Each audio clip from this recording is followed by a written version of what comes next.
Good day people, welcome back to my channel. So இது வந்து பார்த்தீங்க அப்படின்னா trip to Malaysia part 3. So நம்ம தங்கியிருந்த இடத்துலேருந்து கேஎல் சென்ட்ரல் போனோம் நம்ம. ஸோ அங்கேருந்து பத்து கேவ்ஸ்க்கு வந்துட்டு வேறு லைன் பிடிச்சி போனோம். ஸோ பத்து கேவ்ஸ் அப்படின்னா வந்துட்டு 10 குகை என்று அர்த்தம், ரைட்? ஸோ பத்து கேவ்ஸ் பார்த்தீங்க அப்படின்னா well connected to train stations. So ட்ரெயின்லேருந்து வெளில வந்தோடனே பார்த்தீங்க அப்படின்னா அந்த ஆர்ச் இருக்குது. ஸோ ஈஸியாக வந்து அக்சஸ் பண்ணிக்கலாம். நம்மளுக்கு வந்துட்டு காரோ இல்லை பஸ்ஸோ நம்மளுக்கு தேவையில்லை. ஸோ ட்ரெயின் வந்துட்டு சூப்பராகவே கனெக்ட் ஆகிருக்கு. ஸோ தேவையில்லாமல் வந்துட்டு நீங்கள் காசு கொடுத்து ஒரு ஆள்கிட்ட போய் நீங்கள் வந்து ட்ரிப் பிளான் பண்ணணும் அவசியம் இல்லை. நீங்களே வந்துட்டு ஒரு 4-5 இடத்த பார்த்துட்டு எப்பப்போ எந்தெந்த இடத்துக்கு போகணும் அதுக்குண்டான ட்ரெயின் லைன்ஸ் மட்டும் நீங்கள் சூஸ் பண்ணிட்டீங்கன்னா போதும். ஸோ ஈஸியாக வந்துட்டு நீங்கள் மலேசியாவை வந்துட்டு கவர் பண்ணிடலாம். நாங்கள் பார்க்காம விட்டது பார்த்திங்க அப்படின்னா இந்த மக்கா, பெல்லாங்கு அப்படின்னு சொல்லிட்டு ஒரு 2-3 இடத்த நம்ம மிஸ் பண்ணிட்டோம். அதுக்கெலாம் பார்த்திங்க அப்படின்னா ஒரு 300-350 கிலோமீட்டர். ஒன்று வந்து டுவர்ட்ஸ் நார்த்து, ஒன்று டுவர்ட்ஸ் சவுத்துங்கிறதுனால நம்மளால் ட்ராவல் பண்ண முடியலை. So but still right. So நம்ம வந்து கோலாலம்பூர் பக்கத்தில் இருந்த ஒரு சில இடங்கள்லாம் வந்து நல்லாவே கவர் பண்ணியாச்சு. ஸோ அதில் ஒன்று தான் வந்து இந்த பத்து கேவ்ஸ். ஸோ அந்த முருகனை பார்க்குறதுக்கே வந்துட்டு 1000 கண்கள் வேண்டும். ஸோ சூப்பராக இருந்துச்சு.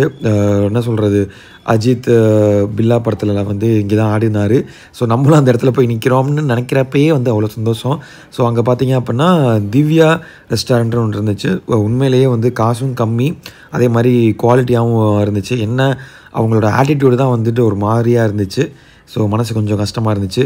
பட் அந்த ஆர்ச் இருக்குல்ல, அதுக்கு வெளியிலேயே பார்த்தீங்க அப்படின்னா இந்த ஃப்ரிட்ஜ் மேக்னெட் விற்கிறது, ஸ்டிக்கர்ஸ் விற்கிறது, அப்புறம் அந்த முருகன் சிலையெல்லாம் வந்துட்டு விற்றாங்க. ஸோ ரொம்ப ரொம்ப கம்மியாக ரேட்டுக்கே கொடுத்தாங்க. ஆலங்குடிக்காரரான். ஸோ புதுக்கோட்டையிலேருந்து யாராச்சும் போகிறீங்க அப்படின்னா நீ ஆலங்குடிக்காரரான்னு கேளுங்க. நீங்கள் வந்துட்டு T55 RLE இந்த யூடியூப் சேனலில் வந்து உங்களை பற்றி பேசினாங்கன்னு சொல்லுங்கள், சந்தோஷப்படுவார். ஸோ புதுக்கோட்டை ஹெல்ப் பண்ணலாம், வேறு யார் ஹெல்ப் பண்ணுவா, ரைட்? ஸோ தயவுசெய்து அவங்களுக்கு சப்போர்ட் பண்ணுங்கள். எங்களுக்கும் நிறையா ஆஃபர் பண்ணாங்க. ரொம்ப காசும் கம்மி பண்ணிட்டாங்க. அதே மாதிரி எக்ஸ்ட்ராவாக ஒரு 4 ஃப்ரிட்ஜ் மேக்னெட் ஃப்ரீயாகவே கொடுத்தாங்க. ஸோ உள்ளே போனீங்க அப்படின்னா அந்த குகையெல்லாம் பார்க்குறதுக்கே பிரமிப்பாக இருந்துச்சு. உண்மையிலே சீரியஸ்லி வந்துட்டு இப்படிலாம் வந்து யோசிச்சு இங்கே வந்து கட்டியிருக்காங்கன்னு நினைக்கிறப்பயே ரொம்ப அமேசிங்காக இருந்துச்சு. அவ்வளோ கூலிங்காக இருந்துச்சு. மேலேருந்து தண்ணி வந்து பார்த்திங்க அப்படின்னா கொட்டிக்கிட்டே இருந்துச்சு. அதுவும் அந்த ட்ராப்லெட்ஸ்லாம் பார்த்திங்கன்னா அவ்வளோ ஹைட்லேருந்து சப்புன்னு விழுகிறப்ப ஒரு வேறு லெவல் எக்ஸ்பீரியன்ஸு. ஸோ அது ஸ்லோ மோஷன்லாம் எடுத்து வச்சுருந்தேன். பட் வந்துட்டு நான் அதை ஸ்கிப் பண்ணியாச்சு. ஸோ அங்கேயும் வந்து பார்த்திங்க அப்படின்னா இந்த முருகன் சிலையெல்லாம் விற்கிறாங்க. பட் கீழே வந்துட்டு காசு கம்மி, மேலே போனீங்க அப்படின்னா ரொம்ப காசு கூட. அதே மாதிரி தண்ணி பாட்டில் வாங்கிட்டு போயிருங்க. தண்ணி பாட்டில் மேலே காஸ்ட்லி, கீழே வந்து காசு கம்மி. உங்களுக்கே தெரியும், கஷ்டப்பட்டு வந்துட்டு மேலே தூக்கிட்டு வராங்கல்ல. ஸோ அதுக்குண்டான காஸ்ட் வந்து அவங்க வச்சு தானே ஆகணும்.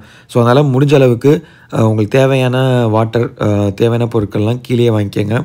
அங்கே ஒரு டிக்கெட் கவுண்டர் இருக்குது. அந்த இடத்துக்கு பார்த்தீங்க அப்படின்னா டைமிங்லாம் கொடுத்துருக்காங்க. ஸோ அதுவும் இந்த வீடியோவில் வந்து இருக்குது. ஸோ அதை பார்த்துட்டு அந்த டயத்துக்கு தகுந்தாப்பில் நீங்கள் போனீங்க அப்படின்னா அந்த பூஜையெல்லாம் நீங்கள் வந்து பார்க்கலாம்.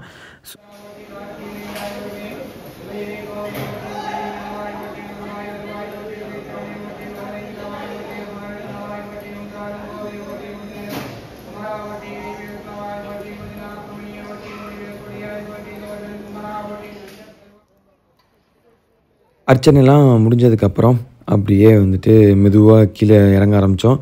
ஸோ மேலே ஏறதான் ரொம்ப கஷ்டமாக இருந்துச்சு. ஒரு 4 தடவை வந்து நின்று ஏறணும். இறங்குறப்ப வந்துட்டு அட்டஸ்டச்சு டக்குன்னு வேகமாக இறங்கிட்டோம். ஸோ எல்லா இடத்துலையும் குரங்கு. போகிறப்ப அந்தளவுக்கு நாங்கள் குரங்கை பார்க்கல. பட்டு கீழே இறங்குறப்ப கூட்டமும் ஜாஸ்தியாகிடுச்சு, குரங்கும் ஜாஸ்தியாகிடுச்சு. போட்டு படுத்தி எடுத்துருச்சு எல்லாரையும். ஸோ இதுதான் நாங்கள் வாங்கின ஃப்ரிட்ஜ் மேக்னெட்டு. இதுதான் நாங்கள் வாங்கின கடை. ஸோ இது வந்து பார்த்திங்க அப்படின்னா கீழேயே இருக்குது. படிக்கட்டு ஏறுற இடத்துல வலது பக்கம் இருக்குது. ஸோ ஒரு இளநீ விற்றுக்கிட்டு இருந்தாங்க பாருங்கள். நம்ம ஊர் காசுக்கு 100 ரூபாயோ என்னமோ. ஸோ வாங்கினா நொங்கு மாதிரி இருந்துச்சு டேஸ்ட்டு. விளங்கலை, அவ்வளோதான், ரைட்? ஸோ முடிஞ்ச அளவுக்கு அந்த தேங்காயெல்லாம் சாப்பிட்டு பாருங்கள். இந்தோனேஷியா இளநியா, ஓகேவா? ஸோ அதே மாதிரி நிறையா கொரியன்ஸ்லாம் வந்திருந்தாங்க. அப்படியே அவங்களெலாம் பார்த்துட்டு அப்படியே ட்ரெயினை வந்துட்டு ஜாலியாக என்ஜாய் பண்ணிட்டு அப்படியே வீட்டுக்கே கிளம்பிட்டோம். ஸோ மால்ஸ்லாம் வந்து பார்த்திங்க அப்படின்னா நிறையாவே இருக்குது. மால்ஸ்குள்ளே தான் வந்து பார்த்திங்க அப்படின்னா இந்த ட்ரெயின் ஸ்டேஷன்ஸ்லாம் இருக்குது. அதனால் கொஞ்சம் நிறையா தடவை கேட்டு போகிறதுக்கு மனசை பக்குவப்படுத்திக்கங்க. உங்களுக்கு சூஷி ரொம்ப பிடிக்கும் அப்படின்னா, இல்லை சூஷி ட்ரை பண்ணணும் அப்படின்னா, எம்பையர் சூஷி அப்படின்னு சொல்லிட்டு ஒரு கடை இருக்குது. ஸோ அதை வந்து நீங்கள் ட்ரை பண்ணலாம். கூகுள் மேப்பில் வந்துட்டு இருக்குது. நான் லிங்க்கை ஷேர் பண்ணுறேன். இன்னொரு வீடியோவில் சந்திப்போம். Bye people, bye by.